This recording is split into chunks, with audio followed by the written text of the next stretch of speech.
The dark web is full of secrets. Some say it's just rumors, urban legends meant to scare people. But the true dark web stories you're about to hear are terrifyingly real. I never thought a simple mystery box could change my life. I'd heard the warnings, strange packages, disturbing contents, but I never expected one to show up at my door. It came late at night, no return address, just sitting there, waiting. I thought it was a joke, until I opened it. What I found inside made my blood run cold. And that was just the beginning. The more I searched for answers, the darker it got. Who sent it? What did they want? And why was I being watched? Watch till the end. Because what happened next made me question everything, even my safety. But before we start, don't forget to hit subscribe or follow so you'll never miss a spine-tingling episode. If you're enjoying our content, please give us a like, drop a comment, and share this video to help us reach 100 likes. Every like brings us one step closer to the next terrifying episode. And if you want even more creepy content, follow us on our social media platforms for the latest updates. Thank you all for being part of this journey with me. And now, let's dive into the darkness together.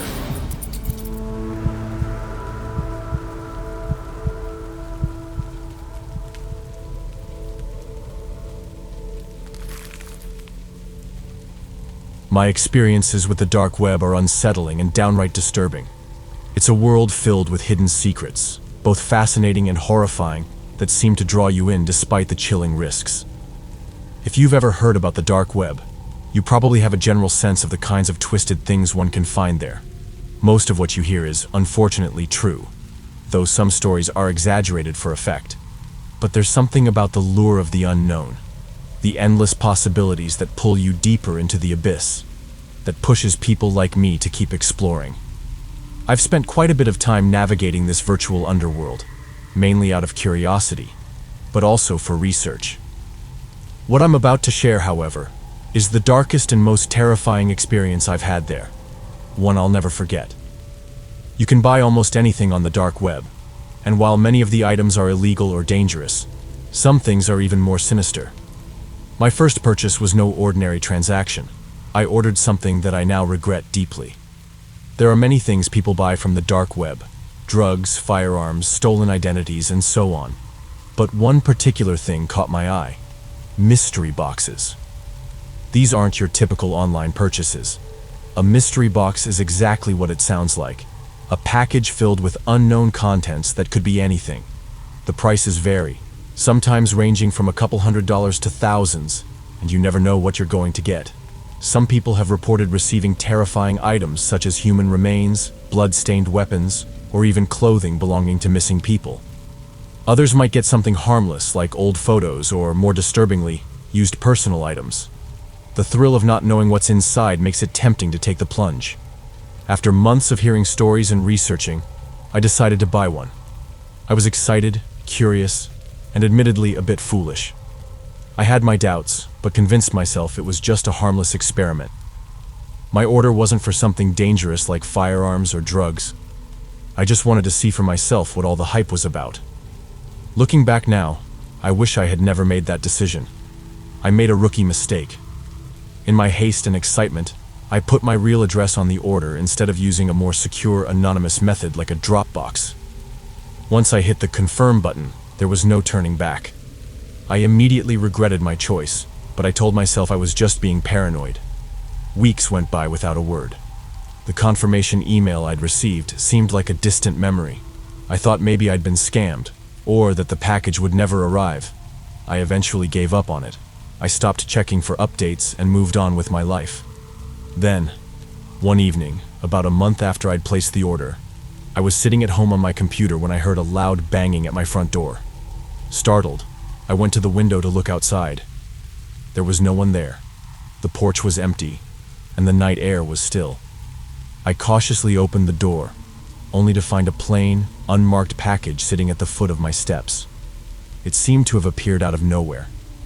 There were no sounds, no footsteps, just the package waiting for me.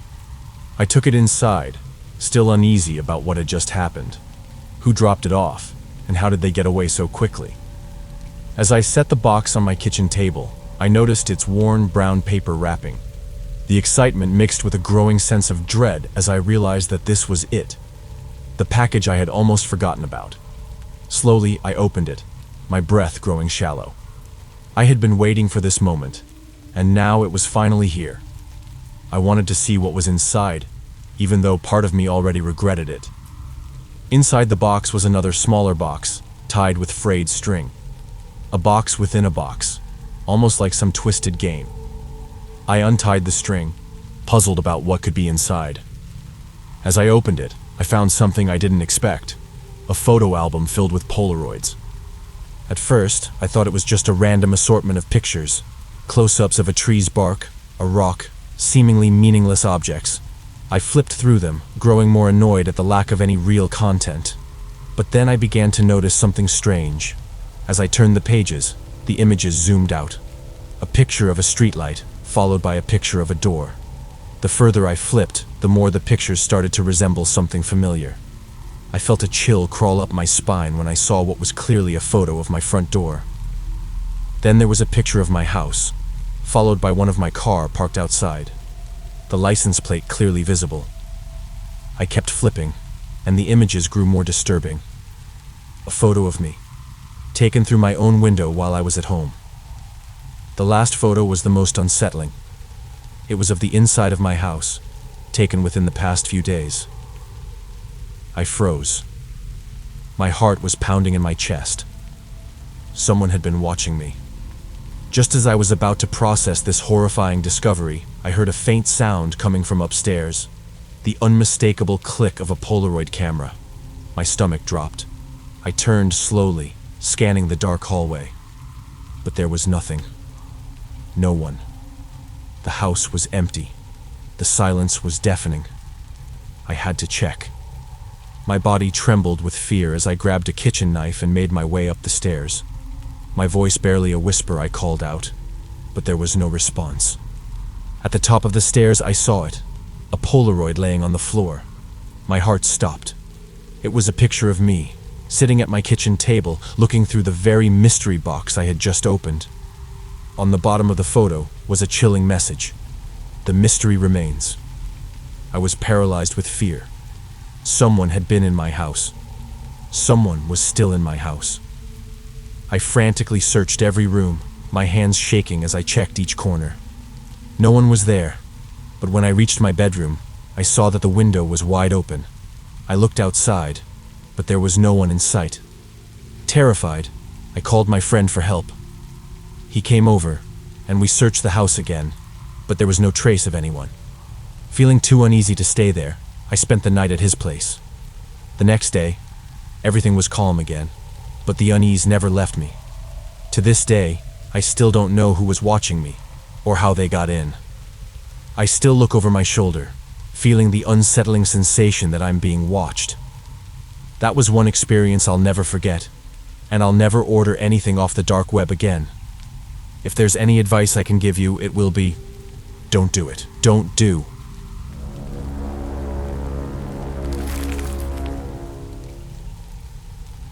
Ever since childhood, my favorite part of Easter was the annual egg hunt. My parents turned it into a full-blown adventure, hiding a dozen clues around the forest near our home. Each puzzle led to the next, and though simple in hindsight, they made me feel like a brilliant detective at 10 years old. As I grew older, life got busier. College, work, and relationships took priority. The Easter hunts faded into nostalgia, but every spring I'd find myself missing the thrill of those puzzles. One year, that craving led me to a mysterious online forum centered around intricate mystery games. It wasn't specific to Easter, but they hosted an annual challenge around that time. Most games were digital, making it easy for people like me to join in. The puzzles were far more complex than the ones from my childhood, and I loved it. Through this community, I met two others, Liam and Drew. We became fast friends, bonding over riddles and solving patterns, though we never won. The joy was in the chase. Last spring, the site did something unprecedented. They invited members to a real-world challenge, an in-person treasure hunt with 10 puzzles, each in its own room. Participants would be grouped into teams of 3 to 5, Naturally, I teamed up with Liam and Drew.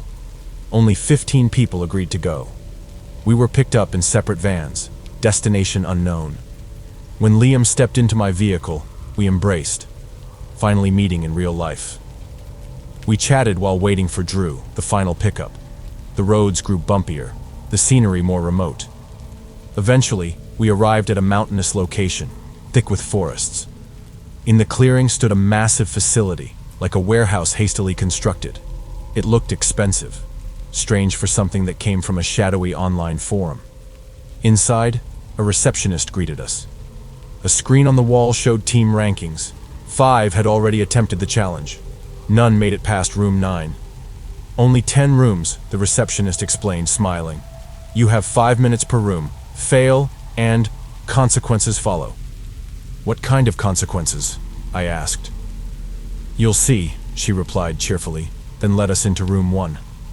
It was blank, white walls, a keypad, a timer. Lights blinked in sequence. Drew found a tinted glass filter. Looking through it revealed numbers and colored lights. I remembered the electromagnetic spectrum and guessed the order. Blue, green, yellow, red. The code was 7364. It worked. The next room was a generator with a fuse box. We had to connect the correct fuses. Liam made a small mistake and received a sharp but non-fatal electric shock. It rattled him, but we pushed forward. Room 3 was terrifying, a hyperbaric chamber. As the door closed, the air pressure increased rapidly. Drew, who had diving experience, warned us it could kill us in minutes. We spotted blood on the wall. It wasn't fake. We solved a gear puzzle just in time, stumbling out as the pressure normalized. A voice spoke. The game ends when you die, or complete all 10 rooms. Room 4 resembled a high school classroom. 2 buttons, one locked, one activated black lights. Letters appeared on the blackboard. As we deciphered them, spikes dropped from the ceiling. One grazed Liam's shoulder. I solved the code, 94838, just in time. But as the countdown neared 0, another spike fell and pierced Liam's chest. He died instantly. We screamed, but had no time to mourn. 6 rooms remained. Room 5 was Liam's childhood bedroom, somehow recreated in detail. Posters, memorabilia. It felt invasive. A 4-digit code was needed. We guessed the release year of his favorite film. After 2 wrong tries, we got it. 1972. The 6th room was dark. A tiny hole in the floor led into icy water. One of us had to dive. Drew had claustrophobia. I volunteered. I swam through the narrow, freezing tunnel, found a lever, and opened a hatch to drain the water. We escaped. Room 7 had a button that opened the door, but only if someone held it. A rotted arm fell from a ceiling hatch. Then an axe. We understood. Drew said, "Just do it." I severed his arm as he screamed in pain. I used the limb to press the button, and we escaped. Room 8 had a blood-stained bucket marked 1 liter. The message was clear. Drew, already weakened, allowed me to release the tourniquet. He filled the bucket. The door opened. He collapsed. Room 9 was cozy, a log cabin with a fireplace and 2 chairs. A man's corpse sat in one. He too had lost an arm. In his hand was a note. To escape, someone must die in this room. I hoped my death would open the way for others. Good luck. Drew barely clung to life. "Just go," he whispered, fading again. I didn't tell him that his death was the only way out.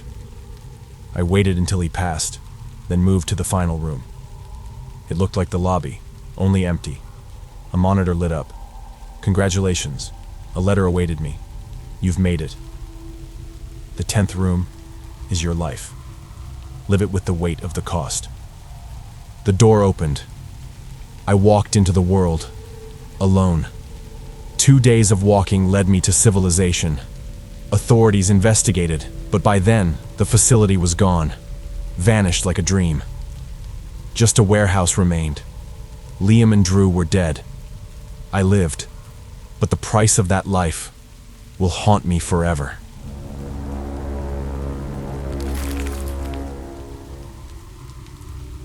The dark web. It's a place that should never be explored. A twisted underworld where humanity's darkest instincts run rampant. And yet somehow, it's where I work. I'm what's known as a white hat hacker, a so-called good guy, although I'm not sure how much good it really does in a world like this. My job is to infiltrate the markets of the dark web, tear them apart, and expose the monsters hiding behind encrypted walls. It's a job that requires you to dive deep into the filth, where no one else is willing to go, to shine a light in places most people can't even imagine. On most days, I sit alone in my cramped apartment, staring at my glowing monitors in the dark.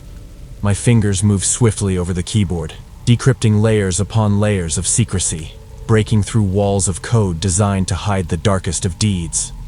It's grueling work, lonely, dangerous, and often sickening, but I'm good at it. I've seen things that would make most people lose their sanity. Horrors beyond comprehension. And yet, the case that still haunts me to this day started on what seemed like a normal, routine sweep. I stumbled across a marketplace, buried deep in the depths of the dark web. At first, it seemed like just another one of those sites that dealt in human lives. A place where people are sold like cattle. Faces, names, ages, prices, all listed for the world to see. It was ugly, but it was nothing new to me. But this site, it had an eerie professionalism to it. It wasn't the chaotic, amateurish mess I had come to expect. This place had structure, security, an almost polished clinical vibe. It was like walking into a corporate office, but one that sold souls instead of services. The defenses were tough, designed by someone who knew what they were doing. But no system is impenetrable. After 3 days of frustration and meticulous work, I managed to break in. What I found inside wasn't just another run-of-the-mill marketplace. It was a vast, chilling catalog of victims, names, ages, photos, descriptions, and a horrifyingly clinical assessment of each person's usefulness. It was like a graveyard, each entry a silent cry for help, buried deep in the ones and zeros of the data. I started pulling the files, examining each one, trying to map the connections, trying to find patterns. And then I found her. Her name was Anna, a girl no older than 12. Her photo was haunting, wide, terrified eyes, and a forced, unnatural smile. My stomach turned as I read the details of her profile. There was something off about it. In the metadata, I found a small breadcrumb, a payment log. It didn't lead to a buyer, as I expected. It led back to her family. I dug deeper. I ran her name through every database I had access to. Missing persons reports, social media posts, news articles, anything I could find. The trail was faint, but there. She had gone missing months ago. Her family never reported it. At first, it was just a quiet blip on the radar. A small village, the local news barely mentioning her disappearance. But as I continued to dig, I found something that didn't add up. Her parents had posted photos on Facebook. They were standing in front of a new, beautiful house. There were lavish parties, designer clothes, vacations, too much for a poor family to afford. It was almost as if someone had given them a blessing, something that made them rich overnight. That's when it clicked. They sold their daughter, their own flesh and blood. They handed her over to these monsters so they could live a life of luxury. I sat there staring at the screen, the bile rising in my throat. It wasn't just the marketplace that disgusted me. It was the betrayal, the cold, calculating decision to trade their child for money. I always kept my work detached, professional. But this, it was personal. Anna wasn't just a name in a database anymore. She was a real person. A child whose life had been ripped apart by the people who should have protected her the most. I couldn't stop thinking about her. About the terror in her eyes, the way her smile had been forced. I dug deeper into her family's bank records, their private messages, anything I could find. Every transaction, every purchase, every luxury. There it was, plain as day. They were complicit. They were thriving off her suffering. I'd always kept my focus on the system, on the networks. I never judged the people behind them. But this was different. This was a betrayal that went beyond anything I'd ever seen. The more I uncovered, the more I felt my anger grow. I couldn't just let it go. I couldn't just report the evidence and walk away. I needed to make them feel what they had done. I decided to send them a message. I crafted an anonymous email. No words, just images. I attached photos of Anna, blurry, distorted, but unmistakably her, pulled from the marketplace. I wanted them to see her, to remember what they had done. I wanted them to live with it. I never knew if they opened it, but I imagined them sitting in front of their computer screens, looking at those images, realizing the depths of their sin. It wasn't justice, not by any means, but it was something. Days later, the marketplace vanished, wiped clean from the dark web, as if it had never existed. My work there was done. I handed the evidence over to the authorities, and from there, it was out of my hands. The network would be hunted down, piece by piece. But Anna's face stayed with me. That smile, that look of terror. I liked to tell myself she was still out there, still alive, still free. But deep down, I knew better. The dark web doesn't let go of its victims that easily. And so, I keep working, one monster at a time. Because if I don't, who will?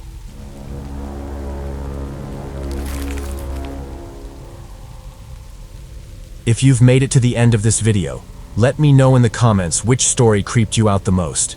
And if you could survive only one of these stories, which one would it be? Also, drop "I made it" and mention our channel in the comments below.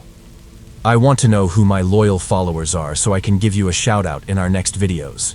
And lastly, if you've experienced a terrifying encounter or have a horror story to share, send it to us on Reddit.